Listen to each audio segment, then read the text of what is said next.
So we all love going to the beach in the summertime. I mean, and who could blame us? It's awesome. But we're about to flip it and reverse it, and we're going coastal in the cold. Trading out things like beach balls and sunscreen for things like oysters and snowbirds. And I'm not just talking about those RVers from up north. Rockport! Fulton! Oh, yeah. Woohoo!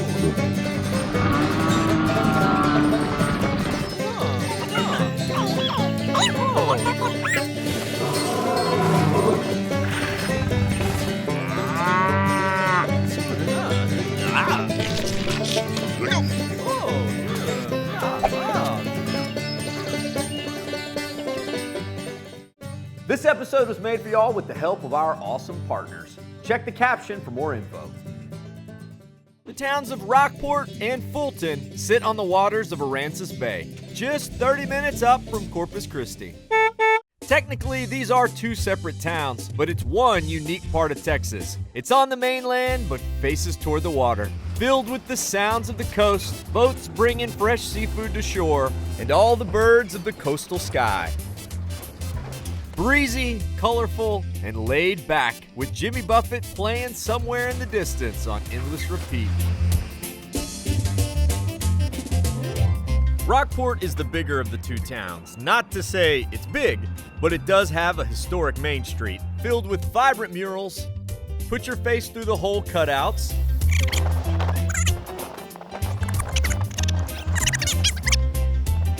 and shops like this quirky local bookstore.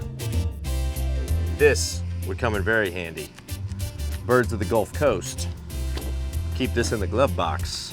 A little short read about the Lone Star State. All I need is I'll just sit right here in this nook and read my little book. Here, Lori's Book Nook. Probably not gonna finish that today. And of course, there's the obligatory souvenir shop. Because every coastal town has some entrepreneur who knows us tourists just can't help ourselves when faced with wind chimes and tiny boats. Arr, ye pirates of Rockport, warn ye! Don't come and search out our whooping cranes.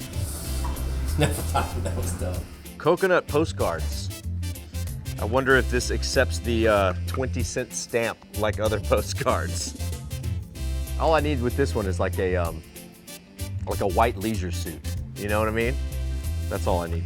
So I've been on an exclusive barbecue diet. What do you think? Is it working? Does this shirt make me look fat? What do you think? Yeah. I hate you so much. Oh, we could spend way too long in here. But down a few shops is a place we really need to kick off our trip with some coffee. At the Daily Grind, Rockport's local Joe joint, which just happens to be connected to the gallery of one of Rockport's most beloved artists, photographer John Martell. John, I love your photography. This must be an incredible place for a photographer to live. It is. Between boats and beaches and sunrise and sunsets and birds, we got a lot going on here. Wildlife, landscapes, and all things coastal have found themselves at the end of John's camera. In many ways, this part of Texas is a photographer's dream, especially if you're into birds, which John is, and not sleeping in, because the sunrises here are something epic. Yeah, because this is one of the few places in Texas where you're looking out over water, really. And we're facing due east. It's a little counterintuitive, but we're facing due east, so we're looking at the sunrises head on.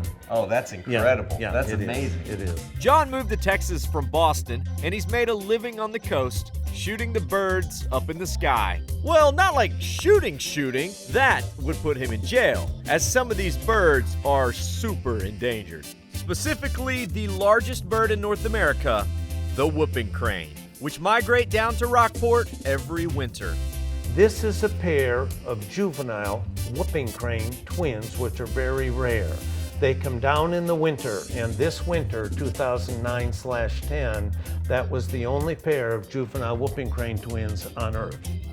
I love it for the sense of scale you get, because we know how big a deer is, and these whooping cranes are behind and twice as tall. Gives you more of a perspective of how big those birds actually are. Well, everywhere on Earth, really, there's beautiful things to photograph, but honestly, in Rockport, there is really, really a lot to work with. So with a good dose of inspiration from John and some insider tricks of the trade, I'm ready to shoot my own cranes. No, not like shoot them, like camera shoot them. To do that, we're setting off from Fulton Harbor for a specialized whooping crane tour led by our fearless captain, Tommy Moore.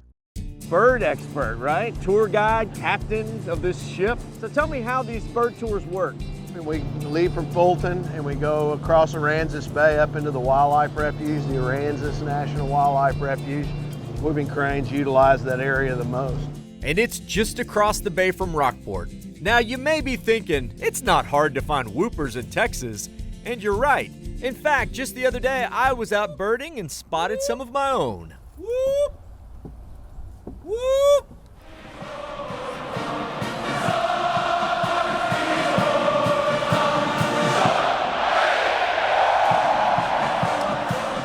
But those are not the kind we're looking for. We're on a mission for whooping cranes, one of the rarest birds in the world. Just how rare are these? Well, there's a little over 300 wild ones. This is the only wild migrating reproducing flock of whooping cranes in the world. They're stretched about a 50-mile stretch of coast all along the marsh areas. Did you catch that? 300. And every year, those 300 birds migrate from northern Alberta, Canada, flying 2,600 miles down here to the Texas coast. The epitome of a snowbird. And when the whoopers come down, there's another flock that joins the migration. Not birds, but birders. And I imagine you got folks coming from all over the country. All over the world. China, Europe, from all over the world to see the whooping crane. Whether you're a pro photographer, a bird hunting traveler, or just want to do something really cool, these tours are it. And we're seeing way more than just cranes. However, with Tommy's expertise, we find the real whoopers. All right, so we've just spotted the first little bunch of whoopers. They're on this grass island over here. You can see their little white bottoms sticking up in the air. They're kind of far away. And this is putting my photo skills to the test.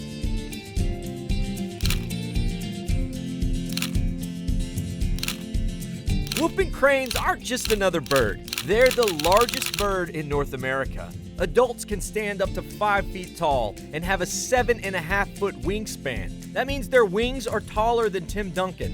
Even if they weren't endangered, they would still be so cool to see. In the 1940s, we almost lost these birds forever, as their population dwindled down to 16 birds.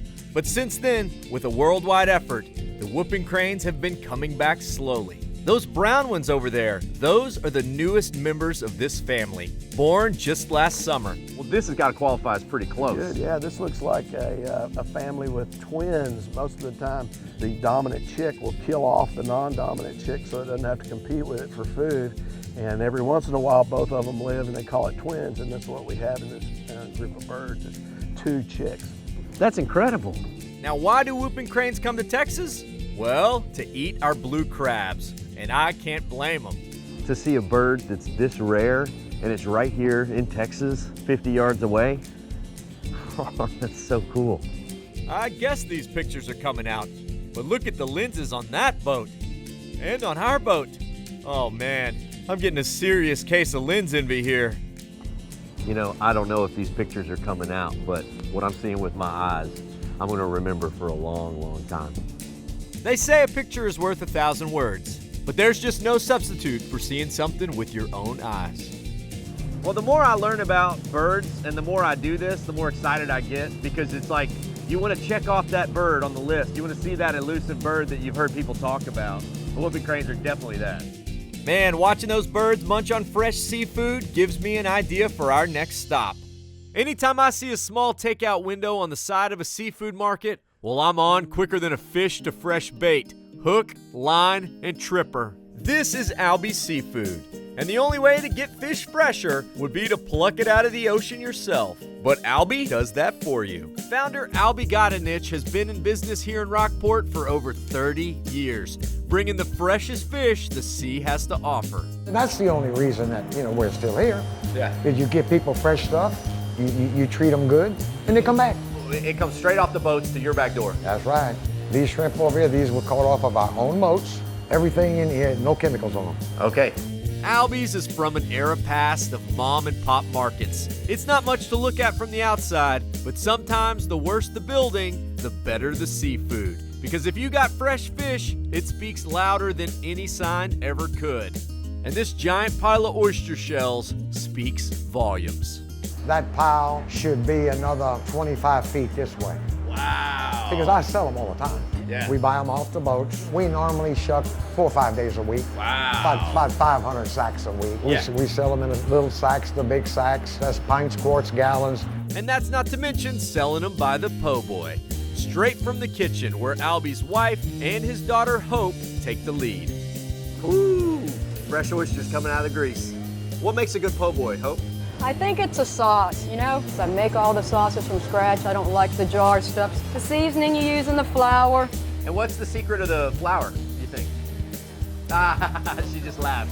She just laughs. Of course she does. Hope went to culinary school, worked as a chef in the Georgia governor's mansion, then came back home to make Rockport's best po' boy. The recipes are secret, but not the deliciousness. I'm telling you, we came down here all the way from Maine. We fell right in love with Poor Boy right here. We're from Austin, and I come down every time we come. This is our first whole day here, and I said, I have to go get my oyster Poor Boy. So I come every time we come. This is where I have to come first. Seeing as it's all carry out, I'm grabbing mine to go and taking it seaside. We now interrupt this programming to remind you to like and subscribe. Now back to the road. This ain't your run-of-the-mill slap some fried shrimp in a hoagie and call it a po' boy kind of sandwich. This thing is phenomenal. Big battered oysters, cocktail sauce, and tartar sauce. This is without a doubt one of the best po' boys, if not the best po' boy I've ever had in my life. This is a great way to have lunch right here. Feed your extra French fries to the seagulls. Whew. Folks around here don't just eat what comes out of the bay, they live the bay. It is who they are. After all, water is life, not just for the fish, but for the spirit of this community. And there's no better place to learn about the bay's briny beauty than here at the aquarium at Rockport Harbor, where a crack team of educators and scientists make sure the bay stays healthy, plentiful, and educational. This is marine biologist Dr. Christopher Mace. Are all of the fish in here native to Texas?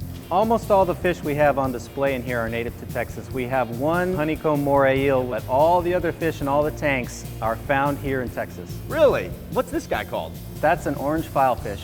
Orange filefish. Yeah, I've never seen one of these. Is it common to catch one? No, they don't usually bite hooks because they have a very unique mouth. That's the tiniest mouth. Yeah. You could slip this guy in a filing folder if you ever had a reason to file a fish. Now, to be healthy, the bay needs a mix of fresh and salt water. But with giant swings between drought and rain conditions, Texas fish have learned to adapt very well to both. You know, freshwater inflow and rain are two of the driving factors for productivity in an estuary. I mean, that really is what makes them tick. Otherwise, if it was just salt water, it would be a little bit lower diversity. You'd have the same critters inside the bay as probably outside. And these organisms that live in here are very well adapted to change, which is unusual for marine organisms. Got it. They're either freshwater or saltwater. That's correct. But not here. There are some 700 or more species found in Texas bays, including fish, seahorses, crabs, and everything else here, except for Marley the eel. Not from Texas, but they love him nonetheless, and even have a big bash for his birthday every year. Okay, this is one of our hands-on exhibits. The kids especially really like to look at different things we find in the bay. Is this an animal or a plant? This is an egg casing of the lightning whelk, the Texas State shell. Whoa! And this is a hammerhead, a juvenile hammerhead shark jaw. And you can tell that by the teeth and also the label we have here saying what it is. That's the scientific method. You can tell by the label. I think I know what this is. What do you think that is? Bottlenose dolphin? That's correct. Wow. They're a lot scarier when they're just a skull. Well, this is the rostrum, the nose of a sawfish, which is endangered and uncommon to find in Texas waters now, although they still exist. It's a species of great concern.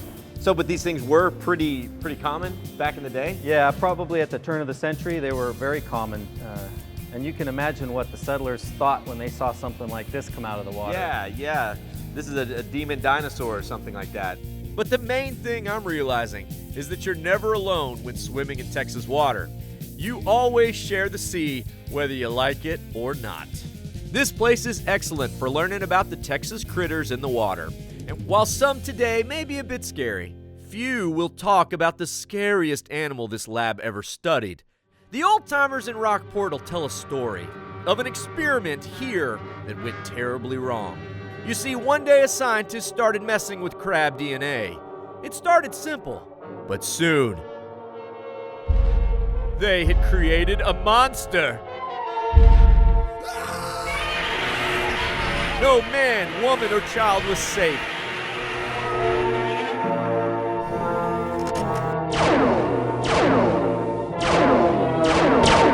What order of crab cakes coming up?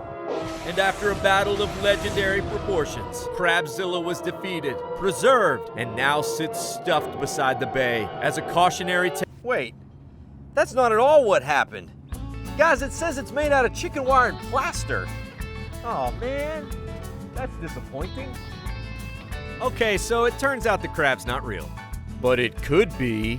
Rockport's crab is definitely a city landmark, and it's right across from another city beach. And speaking of landmarks, you have to mention the amazing windswept oaks, some of which are practically growing sideways, bent by the constant onshore breeze coming off the bay.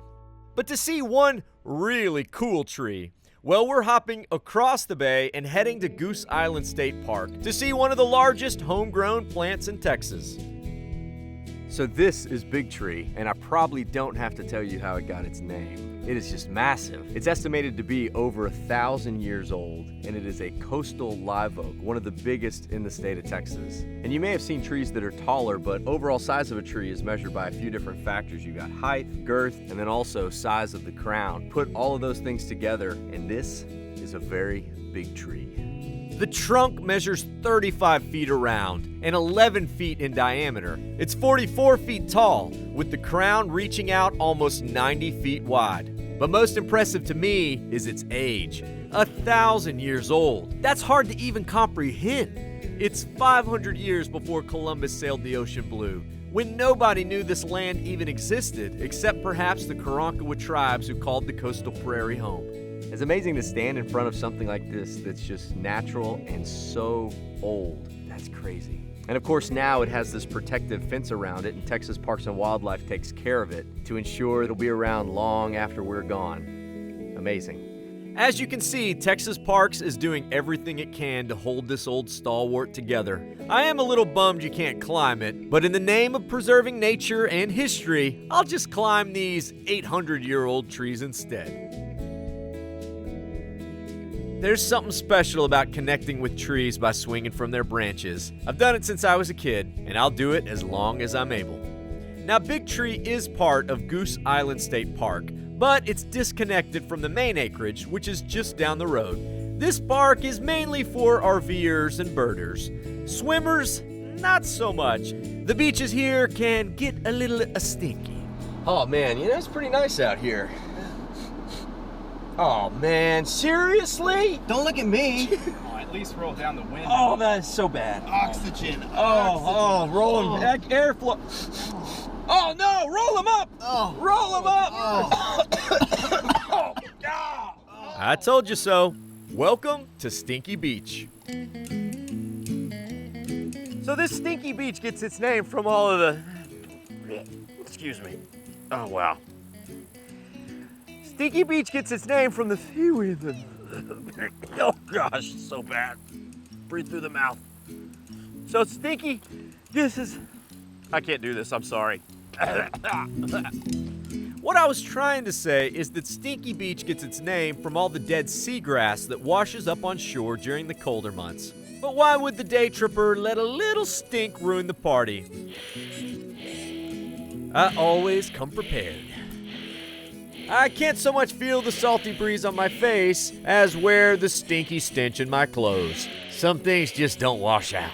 Still, with the water this close and the day finishing up, I'm once again hungry for some local cuisine. And there are few places that have been local for longer than Charlotte Plummers. From its perch overlooking Fulton Harbor, there's been a restaurant at this location for over 100 years. And as some things get better with time, so does Charlotte Plummers.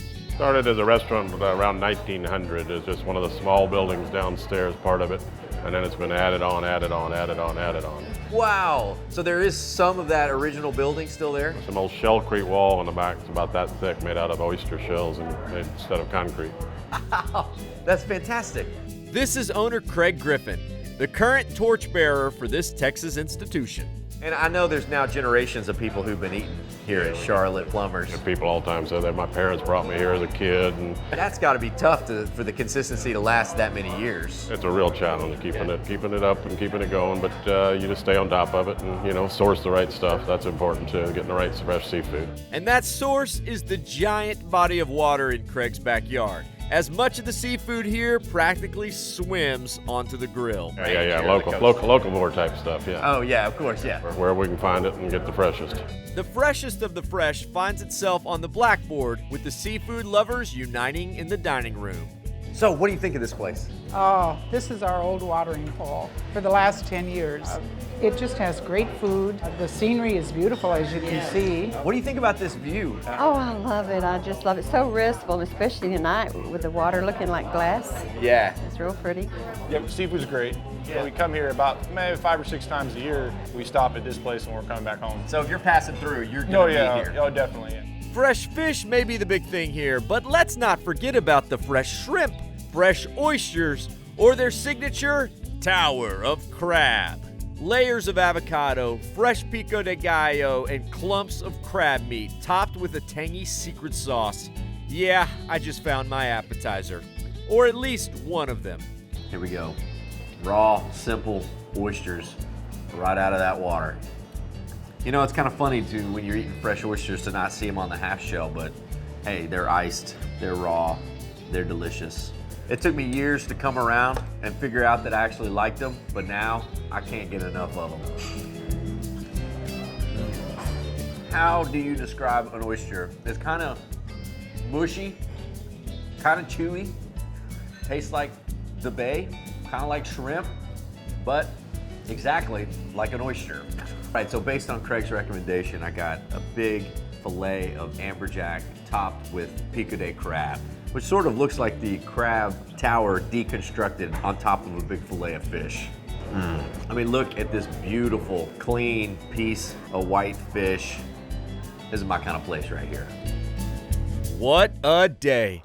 From endangered birds to big trees and big sandwiches, even in the winter, the sun still shines on the Texas coast, and the seafood is as fresh as ever. And while the activities may change depending on the season, that's the beauty of it. Same place, different vibe, proving that there is no wrong season to go bay tripping. So as you can see, no matter the season, there's always a reason to come down to the Texas coast. So I'll see all y'all out on the road. Bye con Dios, amigos.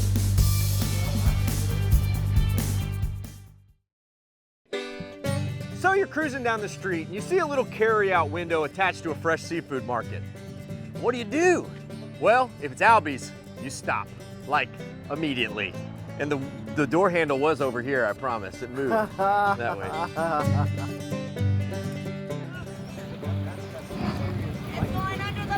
Oh. I won't go under. It'll just go right along the side. Look up, Chet. Everyone, we're participating in the hat rescue. Here we go. It's a beautiful day in Rockport. It's a beautiful day, but there's a crab. He's on the ceiling. Oh, he's gonna come. He's gonna come get you. Oh, I dropped a baby. Oh, she fainted. Oh. One order of crab cakes coming up. Ah! No crustacean will ever take this town. Holy crap. Ah!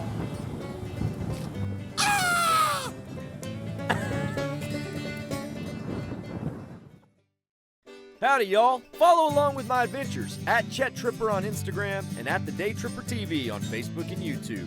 Or head to thedaytripper.com for travel guides, past episodes, and info on our mobile app and Team Day Tripper. This episode was made for y'all with the help of our awesome partners. Check the caption for more info. Howdy, y'all. Chet the Day Tripper here. Thanks so much for tripping with us. Remember, while you're here, like this video, subscribe to our channel so that we can stay out there on the road and keep on tripping.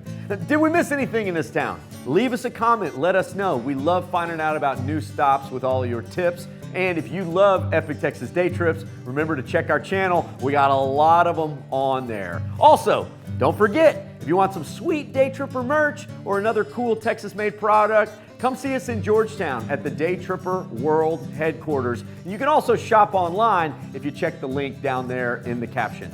All right, y'all. Bye con Dios, amigos.